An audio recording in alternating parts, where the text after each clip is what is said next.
Ooh, I wish I started that idea. I try to test as much as I could before actually launching. So I think that was really helpful. If you have an idea, most people are going to tell you that's the worst idea that they ever heard. And at first that would really hurt my feelings. But I then realized if everybody thinks it's a good idea, it's probably not, because they would have already tried it or done it or something like that. So you actually want to chase ideas that people say are impossible, assuming you think you have a way to actually crack it. Welcome to the Smart Venture Podcast. We're here to bring you the latest and greatest from the Silicon Valley, where unicorns roam and innovation never sleeps. We've got top investors, superstar founders, and well-known tech executives lined up to share their secrets on building and investing in successful companies. Just a quick disclaimer, while we may sound like financial geniuses, but please don't mistake us for your friendly neighborhood financial advisors. So let's get started and dive into the wild world of tech entrepreneurship.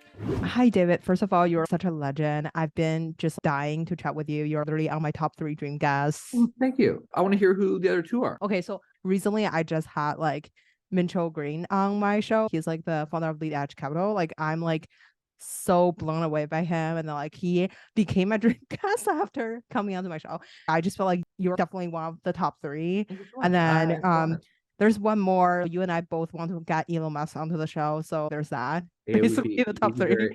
It would be really dream. But anyway, so your story was super fascinating. I know that you started a company when you were a teenager, and then the company got acquired. After college, you brought Tesco to the US, and then after Stanford GSB, you work as an investor at Harrison Metal, and then one day you just told your boss, I'm not into investing anymore, and your boss was like, okay, here's $500K, start a company. And then after that, you're like, okay, so I don't really know what to start. And then someone told you that you should start something that you're going to be proud, even if you fail. And then you start MasterClass because of your grandma's story. Love all of that. I feel like a couple of things about you that really fascinating to me is, number one is, how do you get this level of tenacious? Because I feel like, you sent a ton of cold emails until one day James Peterson just gave you a call. I wonder, what are these kind of drive come from? And then there's 2 things I think you're killer at: storytelling. You sounds like a salesperson without selling. I want to buy whatever you're selling, but without you tell me to buy your product. So I feel like you're such a great storyteller. If you're having that masterclass, I would totally want to buy that. I think you're great at raising funding. So to start with the show, I would love for you to give us something that you've learned early on to share with us where the drive comes from. Yeah. Okay.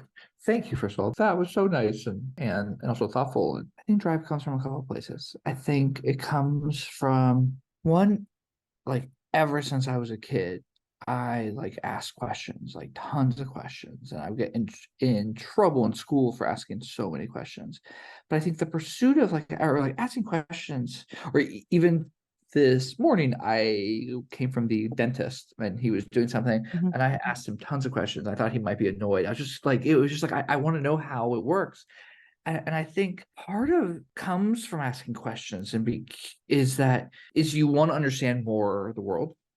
So, but then you also want to understand why things can't be done. So if you combine that with a strong preferences and tastes and beliefs and faiths, then you kind of combine those, and all of a sudden you're how do I achieve those things?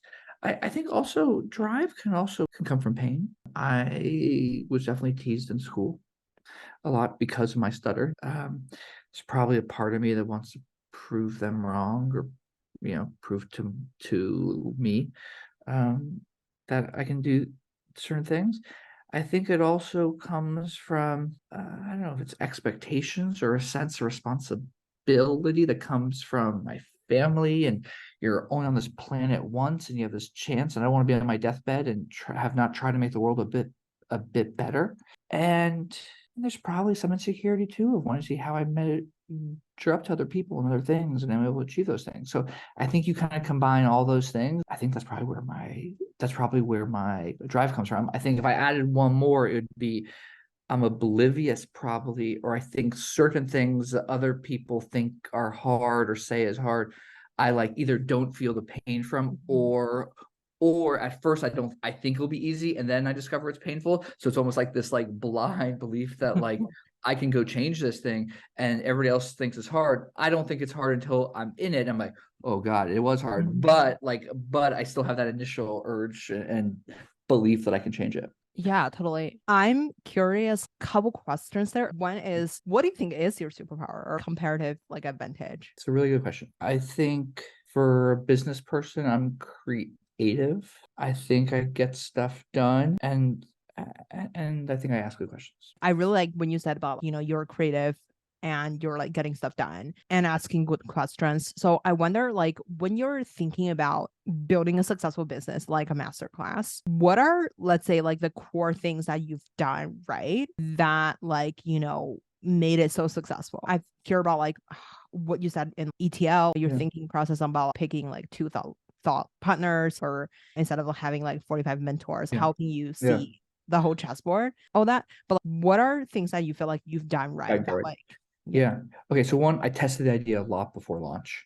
I posted ads on Craigslist asking to talk to people. I mocked stuff up, I put in front of it. I did polls. I like try to test as much as I could before actually launching. So I think that was really helpful because it helped shape the idea and change the idea. Number one. Number two, I think I did right was I surrounded myself with people that know more than I do. That know more than I do. I think I also, one thing to right is we really started in the beginning with an emphasis on excellent production quality, excellent content like in it, and we started with the best in the world. I think that helped establish the brand. It's always easy to go down, it's impossible to go up, right? And I also think the investors had, chose investors that actually really were supportive and helped. Totally. In terms of like choosing investors, I feel like you're amazing at raising funding. Education sector as a sector in general, or like entertainment, it's like impossible to raise funding. What were the major challenges that you went through to demonstrate that this is like something that's going to make billions of dollars? And you have to convince someone to give you money first before you demonstrate that track record or making this super beautiful videos. How do you kind of like convince the people to give you money first? Yeah. Okay. So I think part of the testing early on really helped raise money because I thought, and it was an advice friend who became a investor of ours. He's like, think of the early stages of a company as almost like a science experiment. What things have to be true. And so you think, okay, like, am I able to get the best in the world to actually teach? Okay, well, that's going to be hard to prove up until I sign somebody. So like that one's gonna have to wait, but I'm keep trying that. Two is, am I going to be able to make something that's good from it? Okay, well, I don't have the best in the world yet, but I could film stuff with my mom and dad and see if it's good, right? And with friends. So that is what we did. Three is, are people going to actually want to buy this? Okay, well, that's hard until you have something, but I could mock stuff up. I could do polls. I could try to figure it out, right? And so you just went through this entire list. And then the early stage investors, I would show them all the test results from this. And I think both it showed them how I'm thinking about the process.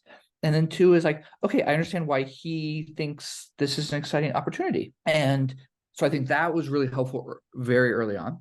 I think also early on, it's storytelling, right? I mean, you have to tell somebody a story about why you think this is going to be compelling and exciting, interesting, because early on you don't have a lot to show, right? As you go into the growth rounds of raising money, it stops being about that and it starts much more being about what are your numbers, right? But in the early stages, there's a lot about that, and I think that's what hooked the first backers and investors onto it. Yeah. I think like you're such a great storyteller. Like, how do you tell a good story? Like, can you give us like the 1 minute kind of like pitch for that, or like not pitch, but like 1 minute masterclass for? Okay, so first, I don't think I'm great at it. We have people like on masterclass that I think are the best in the world at it. So like I've learned a lot from them. So the biggest lesson, or one of the biggest lessons I learned was from one of the first instructors that we ever filmed. It's the author James Patterson. And he says whenever he's working on an idea for a new book, and he does like, he has 100 bestsellers, is he describes it in a few lines to a friend. And if the friend goes, oh, cool, I like that story, it's a bad story. What you want the friend to say is, what happened next? Wait. I want to hear how it ends. So like, I think part of it's story is like, we all consume stories. So it's like, is it interesting to you? Like, is it exciting to you? And if it is to you, odds are it's going to be to a bunch of other people too. So I don't know. I just think like, would I get bored of this? And I often like, I try to be very aware when other people tell me stories, like, am I really engaged? And if so, like, how did the person do it? So I actually went to a talk the other day, and one of the speakers was fantastic. And what he did was he like said the names of the people in the audience as it was like as he was making a point. And he's like, one thing I learned, George, was this, and like George was in the audience, and like one thing, Jane and I really thought about was this, and all of a sudden, like it kind of sparked you because like it made it feel like such a connection. I was like, oh, that is such a good little tactic, right? So like I don't know, I'm always trying to watch great ones. I've listened to great speeches. I try to recite them over myself, but like yeah, I don't know. I am a student of stories. I feel like you're a really effective storyteller, but like I feel like from your results, you were able to convince all these like amazing name speakers as well as like all these like top investors to give you money. I feel like you are a good storyteller in that sense, in like business sense, right? Like, so I wonder, like, in terms of like getting like a good story made or like told, as well as like, raising a lot of money. Like, who is on your personal board of advisors when it comes to career decisions? Oh yeah, my personal board of advisors, it always kind of shifts and changes. It changes and shifts based on the career and the stage I'm at, and also what is the kind of need or like desire or like I'm trying to do. So I mean, we obviously like have a board, right? Which a lot of stuff on our business company I talk to a lot. But if you're saying excluding those, like personal advisors, Jay Roach is a filmmaker. He actually shot some of our first classes. He's been involved in helping us ever since day one. He is masterful. I mean, he's masterful at how to tell a story. He how to pull the best out of somebody. So I go to him in advice.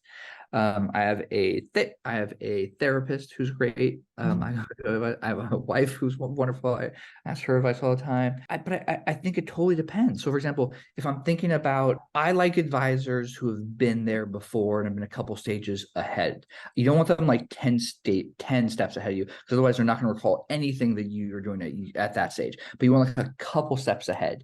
So if we're thinking about in the structure to bring on the site or not, I'm not sure. Like I'll try to talk to experts in the field so they'll know people, but sometimes like I'll call a casting a head somebody who casts big films, because they're so good at thinking about who's the right for what type of role and what they bring. So it changes all the time. I think, to me, the role of an advisor isn't to give you the advice. They give you shouldn't be what to actually do. I think that's very rare that they know enough context to help you. What you want them to is show you more pieces of the board. You want them to show you more paths. Like, imagine you're playing chess and half the board's dark. Like they all of a sudden shine light on the other half of it, so you could see what the other moves are. So I like advisors that are good people, have a strong point of view, and are a couple steps ahead. Totally. I wonder, like, since you're super successful now, like, I guess like right now, like the table maybe turns because of like you are maybe like coaching some other younger people or like people in other fields, like, or angel investing a lot of companies. Like, how do you pick the company or people you want to invest your time and resources to? Oh, it's all just based on the person. It's like, do I want to work with this person? Am I like impressed? Like, there's just people you meet in like 5 minutes. You're like, okay, assuming if everything checks out and I'm not being conned, like I want to be involved in this person's like path. I want to bet on them. Like, you just believe, and it's very gut for me. And usually they're people I think I can learn from. They're people that are stronger than me in certain areas. They're right. Like, you hear their pitch or you hear them tell a story, you're like, ooh, I wish I started that idea, right? It's just something that like it just grabs you. And then I won't work with people that are not good people, like that I won't do. So if the person's an ass, I just won't. Yeah. For sure. I guess like when you are thinking about building a successful company as like, MasterClass, how do you go about something like this? You mentioned like you built like an MVP, and then you tested like videos of like your parents, and then kind of like get this thing started and then like demonstrate to investors. So like basically you make a mockup first and then like just the full on like startup process. And then like at what point did you see the traction for MasterClass? And like you mentioned in a couple of interviews of like at the beginning, it was the first day was not like so I thought I great, was but gonna for the fail. second, yeah. I thought I was screwed. No, yeah. I think okay. So you test out as much. Yeah, I think every startup is different. Every idea is different. But you figure out what other things have to be true for it to work, and you test those out as much as you can. at some point it's going to be a leap of faith though, right? And like you just have to leave it. So we launched MasterClass, probably took maybe 2 years like to get off the ground, 2.5, like a long time, and like start in the world of tech companies. We launch it day one, like we're like, press is going to come out, it's going to be huge. It's got to be an important thing to press because it's been the most important thing for me for years. So obviously the world's got to care about it. Our team was super excited. I remember there's one guy on the team gave me an extra phone phone charger, because like your phone's gonna be ringing off the hook. And first day I didn't get any phone calls, and our sales were not very good. And I was like, and this was a day with all the press. And I was like, we are screwed. And I went home and I actually cried. I'm not a big crier. Remember, I called my parents and I was like, what am I going to do? Because like I got some of the biggest names in the world. I convinced this was a good idea, and doesn't look like it. And my parents told me, I need to fake it until I make it. And so I went back in the next day and I, smile on the face. And I ran into somebody on our marketing team, and he had a big smile. And I was like, well, tell me what's going on. He's like, this business is going to be huge. And I was like, sorry, what? And he's like, have you looked like at the costs on the marketing side? I can scale this to be monster. And like day 2, day 3, like sales were increasing. And then like, you're like, oh, if this is what's going to be like, we might be okay. And so, on the day before launch, was going to be huge. I thought it was going to be huge. The day of launch, I thought we were screwed. And day 2, I started feeling better again. Yeah, totally. What do you feel like? I mean, like, I guess, like, why did you pick these 5 people? And then, like, what sector do you wanted to go first? So the first 5 were James, I mentioned, Dustin Hoffman, Serena Williams, Usher, and Annie Leibovitz. The first 5, there's a bunch of thought that went into it. One was like a practical thing of like, who are we able to just actually get, right? Because it was really hard to get people. So like, there's that. 2 was, who are people who are, because this is going to be brand defining, and this might be our only shot. So who are people who are going to really stand for the brand, and like, who at the time, is going to be thought of as some of the best in the world at it. And then who are people who also care about education? Because in the beginning, like, they aren't doing it because of the money or brand. They're doing it because they believe in it. So you got to get people that actually care about it, because you want their help ongoing.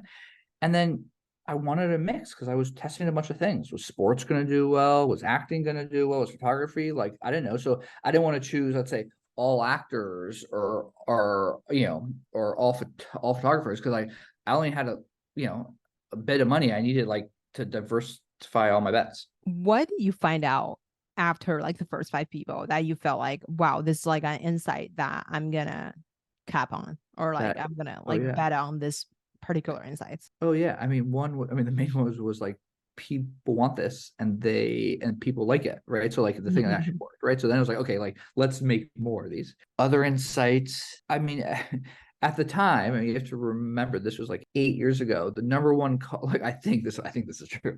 The number one thing somebody would ask us into our support number and email was like questions like, where do I show up for the class? When does it start?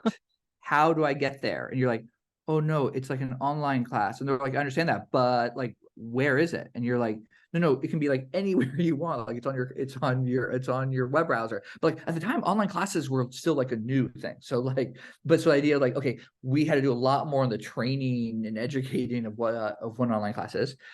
Another insight we saw was people were taking more than one class. And so, initially we thought, hey, are people just interested? I'm interested in acting, I just take acting. No, people like are multi-hyphenate.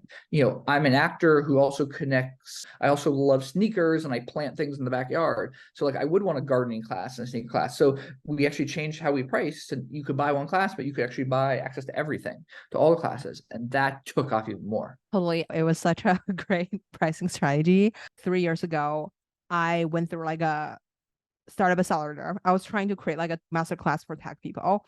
My strategy was like landing a bunch of people on my podcast. So we had a lot of big names coming out of my show. Then I was like, okay, so now it's time to invite everyone into teaching a masterclass. So we're like a low budget production version of masterclass. Why was that idea not successful? If you're doing something like that, I know that you guys are selling to corporate or enterprise right now, but if you're doing something similar to that line, like a tech masterclass, how would you go about it? Yeah, I think, I mean, there's a couple reasons why I don't think that idea worked. One is, and I don't know all the details, right? But like based on what you said, one is it feels like that exists already. Like it feels like I could go on YouTube and watch a talk from these people. So I think like the myth is like, hey, like somebody was like, I don't care about production values, I don't care if it's shot nice. I think you actually do most of the time. Not one, because like you want something, like if you're spending an hour of your time, or like you want it to be awesome. So you want it to be well produced, interesting. And when you shoot it well, production wise, that is a signal that there's been time and love and effort put into, not, it isn't just the camera configuration, it's into what they're going to talk about and how you're going to frame it, right? Like it's a signal of care. And so I think and so that one. Two is, I think especially then an hour like talk, that stuff's all over the place. It's got to be, what is new? This person is going to teach me X, and it's gonna have depth, right? Like if I'm going to pay for something, I want it to be something I can't get else out there in the world. I can get tons of talks, but if the person is going to sit down and really break stuff down they never have before, that is something that's compelling, interesting. And I think also people, like instructors, care how they are portrayed. And so if you're going to shoot me in a cheap filming thing and put my name on it and put it all over the place, like I can do that myself. Like I don't, like, why do that? But if you're saying, hey, I'm going to spend as much money on this as people spend on a movie, because I'm going to make this the best class ever made on this topic, like all of a sudden that's exciting. I want to be a part of that, and also like I want to watch that.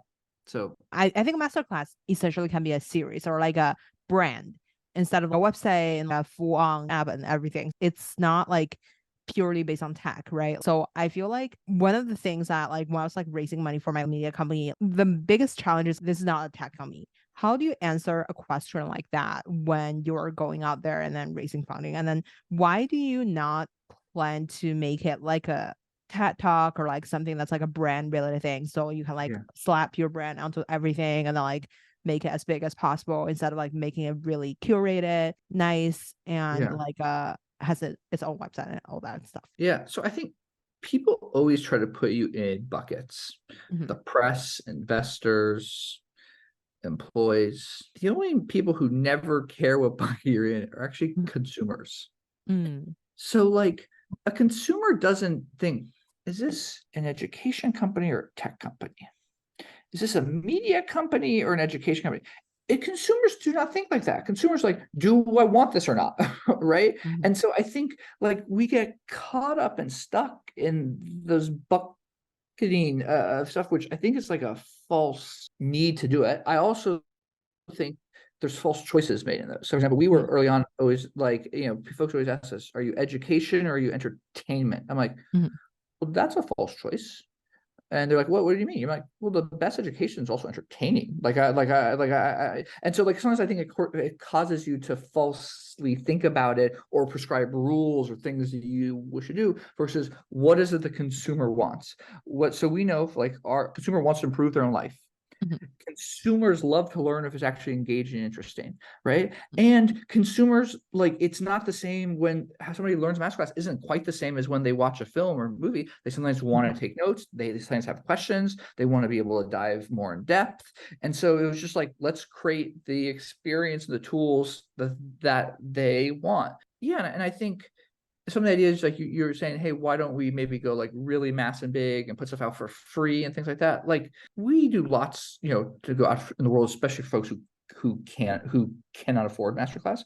But I think I don't want to go too like broad or let anybody submit a class or something like that, or anybody to post anything they want, because I think there are already sites like that for like on like you, if you want to watch what people create and just put up on the world, like go to a YouTube. Like anything on masterclass is gonna be really high quality and good. And so I want to keep that bar really high, and I don't think the world needs more classes, it needs more good classes. And so yeah. I have a question. So for, let's say, like for my podcast, like, so like people always be like, okay, so when am I coming on the show? Like, and then it could be like a totally random person like you just met. And like, so I wonder, like, not that like my biggest concern or anything. It's like people that I really admire. And like, but on the other hand, like, let's say like they're not our perfect guests. Like, we have like a guest selection process. And I wonder, like, what would you say to these people and how do you reject them, like, in a way that's like not really hurting people? It's a really good question. Be really great, kind, and great and gracious about it, because that person's offering their time and their expertise with you, which is really nice. Mhm. Two is, you might not think they're a great guest now for your podcast, but in a year you might be like, actually, this is like, that person is really interesting. So I try to be really honest and upfront. I mean, we get asked all the time, people wanting to come teach a masterclass and it's not a right fit. If I can, like, our team does tons of work on stats to try to think, how popular is this person going to be, or people going to want to learn from them. If we have them on the person, I try to share it with that person, because it's like, I like, here is the struggle I have with it for right now. Is there something you think is wrong with this, or you think that there's some other topic or area? Or I say, hey, like, it's really interesting, like, probably not right now, but I would love to stay in touch and think about it as we, grow and expand. Most people understand. Yeah, most people. When you were thinking about masterclass, what are, let's say, 3 stages do you want masterclass to go through? I know that you want it to be like 100-year business, like, inspire people, like inspire the next generation of Wright brothers, come and teach a class. And I wonder, like, when you are setting up these benchmarks, what are like 3 realistic benchmarks that you have set for your company?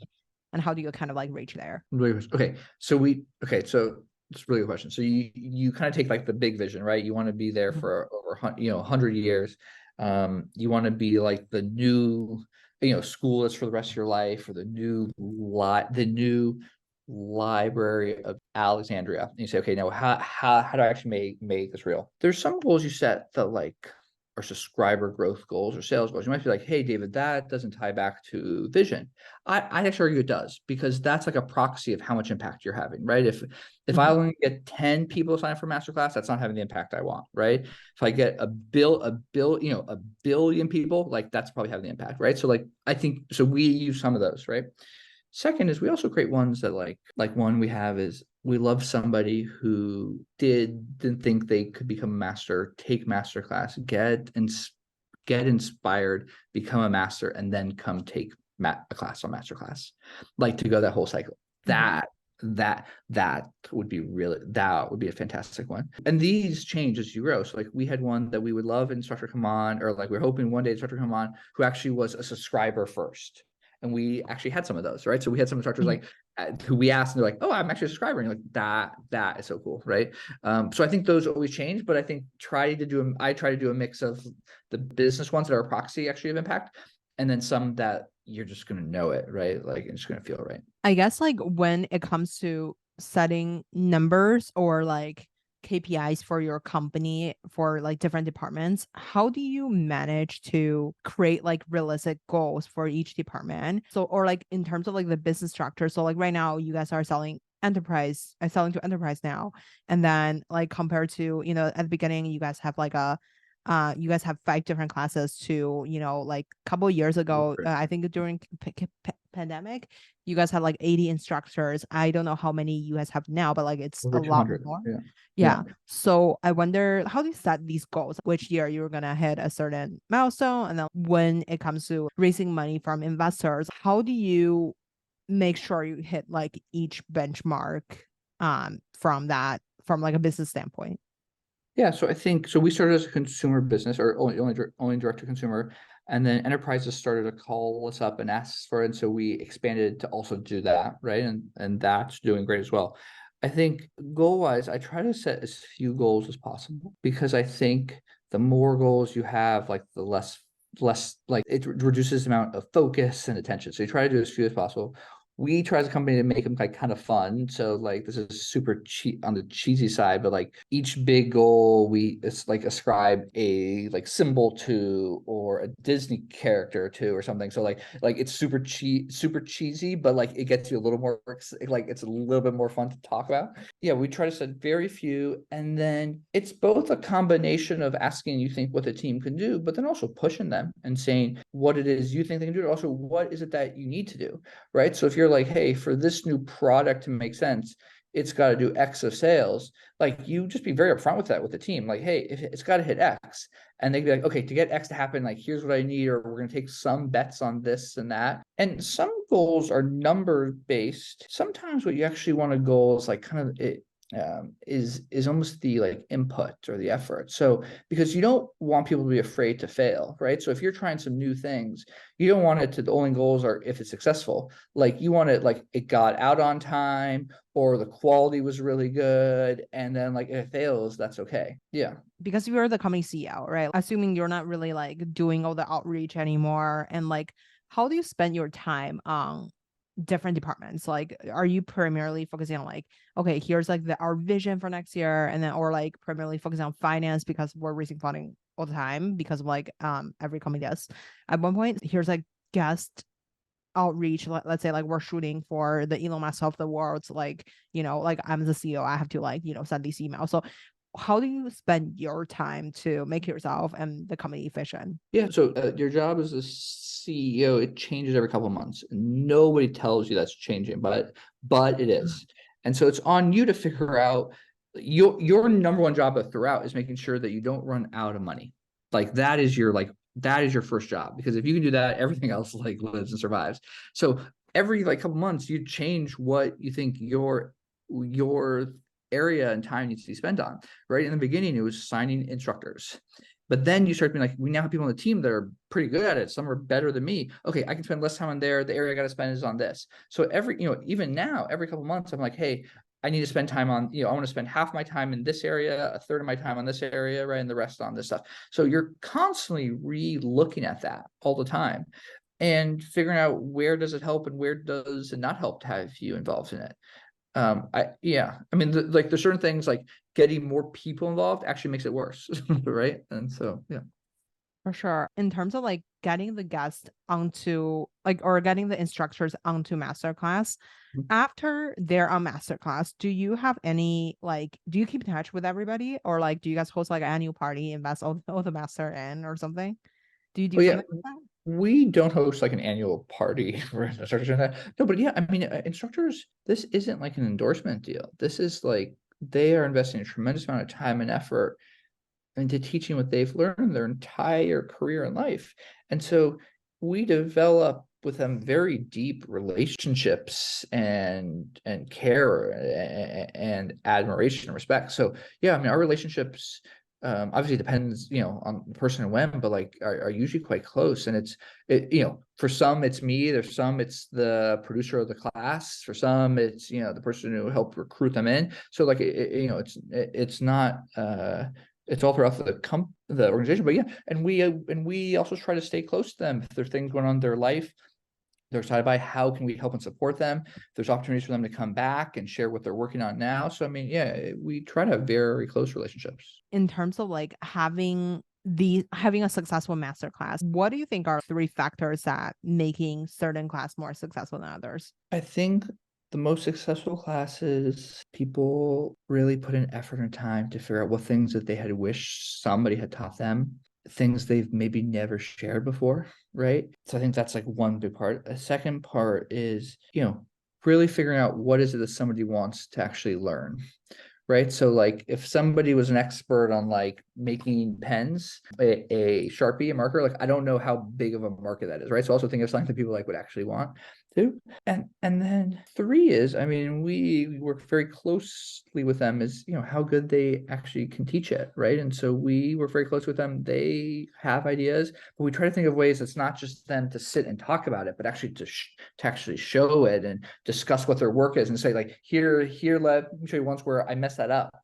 Here's one that like, because of this, I was able to grow my business, or I was able to crack this case, or I won an Oscar because of this. And yeah, to share things that you can't traditionally learn in a classroom because these are people that have actually done it. Totally. How do you define what class is like a successful class? And then like how like take us behind the scene. Like how is each class kind of structured? Like do you talk to the master first and then like they gave you like a brief outline of like what they think they should be covering, and then you guys like or like your team come in and then be like, okay, we think this is like what the audience would want, and then like do couple meetings on there and then like going and shoot, because I was really fat. Like the closest thing I saw the behind the scene was like looking at, let's say, Kris Jenner's like little like clips on like how like she just walked into a master class and like drink a Yeah. martini before the show starts or something. I wonder like how does the behind the scene look like? Is that gonna take months, or is that gonna just I mean, be it's like a couple months. meetings and I mean, done? months, it can be up to a year. I mean, there's tons of work. I mean, Kris Jenner, there's tons of work that went into Chris's class. Um, yeah, it's tons. Well, we see our roles to be the voice of the student and say, what is it the world wants to learn from you? Or what is the world thinks they want to learn from you, I should say. They then come with, here's what like I think like the world would actually like to learn from me, and you start to mix those and discuss those, right? And like there's times where those lists are almost identical, there's times there's not, there's times that you build off those, but it's months and months of work, and we use insights and research, and we read everything that person's ever written or said, and we craft it with them, and then we'll often bring in, we'll talk to people who are experts in that field, what things would they want to learn from them. We talk to people on their team or in their worlds, what things like, the same questions you're asking me, what is their comparative advantage, right? Like, and then when you try to craft, how am I actually going to teach this? After we film it, we then test it, right? So we actually put it in front of people, and people are like, I love this part, I got bored during this part, and then we re-edit it, or we sometimes refilm additional stuff. So yeah, I mean, like it is months long in terms of process. Yeah. Why do you think no one else have done this before? And then I think lots of people, I'm sure, had the idea beforehand or something, but I think it also, took from the time I got some money to between 2 and 2.5 years to get off the ground. That's a lot of money. I mean, that's a lot of time. And I think most of how we fund things in this country is like based off some sort of traction or something. So it's very, I think, like if we said entrepreneurs had a year to figure out the idea, there's probably ideas would come up that take longer to get to market. So I think most of how funding works today, and I understand it because it's less risky, is you don't have that much time to find to build your product and figure it out. But that means there's some ideas that won't be made or funded because they take years to actually make. Yeah. So like kind of that in between stage of like a couple months to like hardcore R&D. Like there's not a lot of funding that's in between that, I think. So I think that's also why it's hard. And I also think as a society and culture, I think we're raised to seek approval from our parents, from our teachers, from our bosses. And being an entrepreneur is a rejection of those norms. If you have an idea, most people are going to tell you that's like the worst idea that they ever heard. And at first that would really hurt my feelings, right? And like really kind of scare me a little bit, like, oh God, it's a bad idea. But I then realized if everybody thinks it's a good idea, like it's probably not, because they would have already tried it or done it or something like that. So you actually want to chase ideas that people say are impossible, assuming you think you have a way to actually crack it, right? And so I don't know, part of the job of the entrepreneur, I think, is like to lean into the impossible, or when somebody says it's impossible, because that's probably where opportunity is. I wonder, I have two questions on that. One is, when investor asks why you, why now, how do you answer something like this? And have you ever thought about like starting a fund for like masterclass masters? Because I feel like you would be like a terrific investor, as like, any company you invested in, you have like a ton of masters or like instructors you can kind of like reach out to kind of scale whatever Thank you. business in whatever industry, right? Yeah. Okay. So the first question, what if they ask you about you, or why should I invest in you, or why for this idea? I think you figure out what is the person's really trying to ask. So they're trying to figure out like what's your expertise in the area. So like to share your expertise. They're trying to figure out if you're passionate about that area. Are they just trying to see how you feel if you're asked like an awkward question? So like I think based on that, I'd probably change my answer, but it's probably some combination of those, right?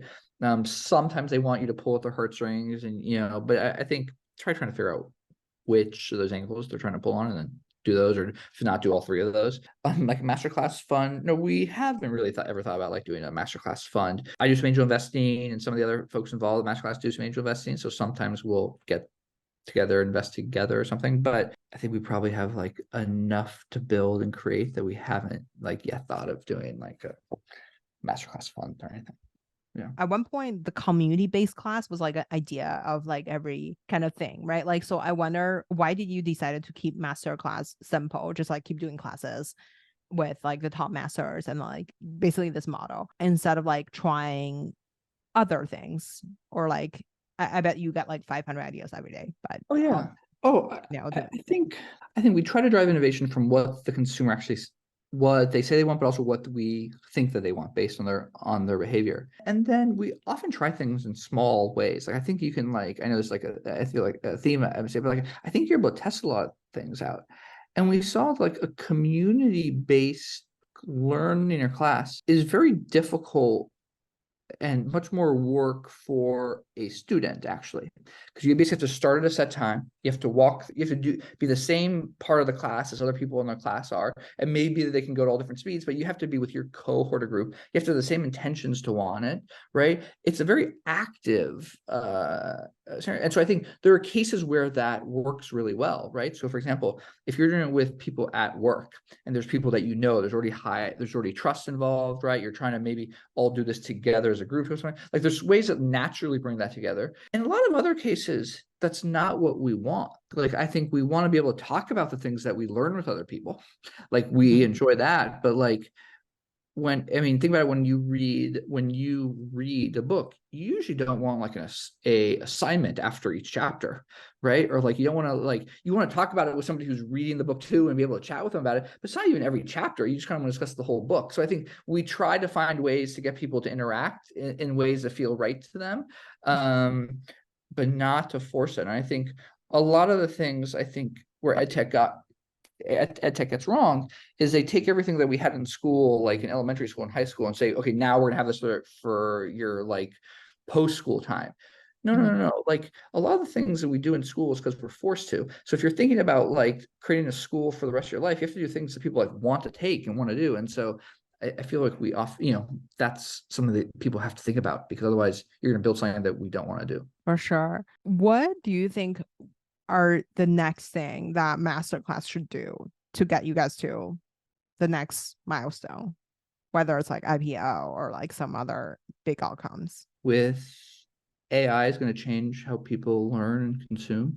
I think that opens up tons of really fascinating opportunities. I think I would still love a class. There's still a bunch of people I would love a class from. That I think would be would actually be really great. And then I also think the world's changing. So what people want to learn is changing. How they learn is changing. So I think we have to constantly adapt and change. I mean, like our classes from the first day to now have actually even though they're still a class, it's evolved and changed because the customers evolve and change. So I think we constantly have to do that as well. Totally. I'm excited to take the AI course from MasterClass. I have a 1-minute fire round for you. Let's go. Okay. What's your favorite book? I just read, thinking which ones I am a big reader. I just read the book on Elon Musk by Walter Isaacson. It's actually like a fantastic read. Yeah, fantastic read. I really enjoyed that actually. Yeah. That definitely is. I haven't finished yet, but like excited to finish. So who would you invite to your dinner party? Alive or dead? It's your party. Isaac Asimov, Albert Einstein, Maya Angelou, and my grandmother. Love that. And also my grandfather, actually, because my grandfather died when I was 6 months old, and I would love to meet. Yeah. I'm so sorry to hear that. Who made the biggest impact in your career? All my school teachers. Amazing. Where can we find you outside of work? I'm a pickleball player, like for fun, so probably on the pickleball courts. Last question. If you're teaching a master class, what class are you going to teach? I do not think I'm at the level to teach a master class, but if I was, I would love to get to this point where I could teach one on entrepreneurship. I don't think I'm there yet, but I would love to. I think you're there, but thank you so much, David. Really appreciate your time. Super excited to just stay in touch with you. You're such an interesting person. Thank you, Grace, for having me on. Thanks for tuning into Smart Venture Podcast. If you learned something from the episode or even just mildly tolerated me, please subscribe and leave a 5-star rating. I promise I will keep bringing you more successful, insightful interviews and insider tips about startups. Remember, sharing is caring, so tell your friends to listen too, or enemies, I won't judge. Until next time, keep venturing smartly.